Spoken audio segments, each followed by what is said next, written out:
Have you ever broken your serger thread and had to rethread the machine? It's not a fun thing to do. Stay tuned for my foolproof method. I haven't had to rethread a machine in 30 years.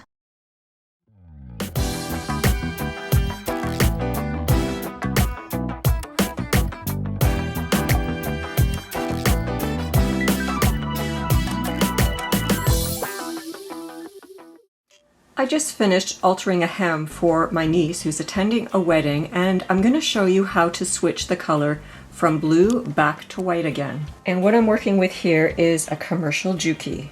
So let's get started. After clipping all the threads, I was taught to tie a square knot to join the new spool to the old. So I'm going to demonstrate that for you now on these cones of yarn so that you can see what I'm doing. So I'm going to leave a good couple of inches of a tail. And I'm taking the left over the right, and I'm going to come under. Now I'm going to take the right over the left, and once again I'm coming under and through that loop, and then you're going to tighten that off. But if you've ever done this on your serger, you know that this knot can easily slip and become undone as you feed it through your machine.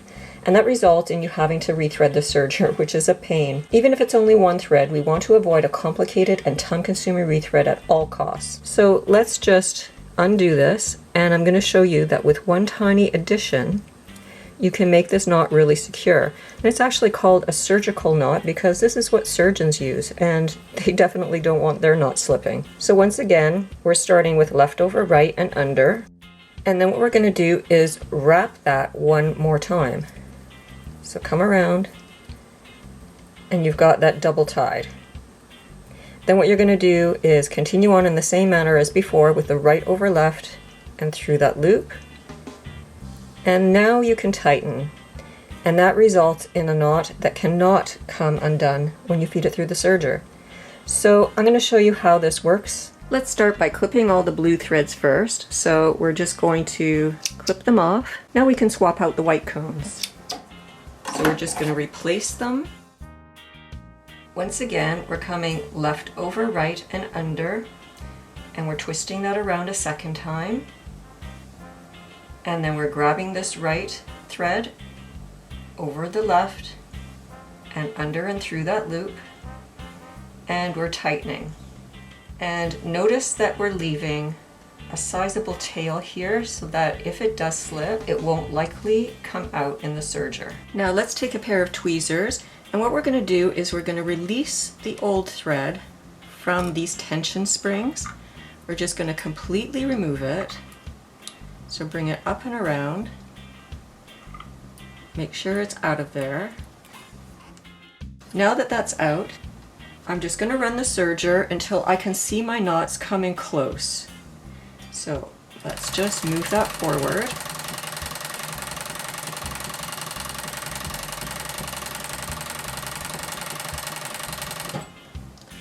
Now, I hope you can see the knots approaching. So at this point, I'm going to stop. There's this lever in the back, so I'm going to press that down, and that's going to release the tension on the presser foot here.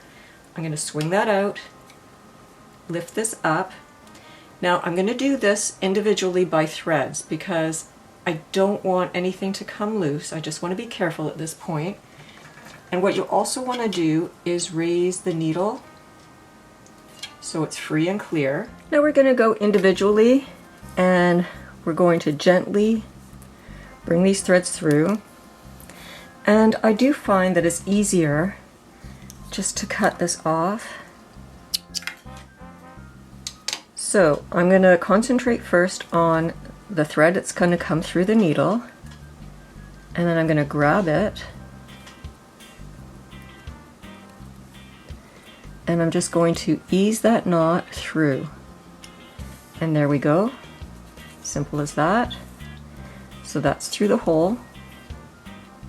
Then I'll come down with this middle one here, and then I'll ease the one beside it. And let's just bring those through too. Now I do find it easier to do this individually.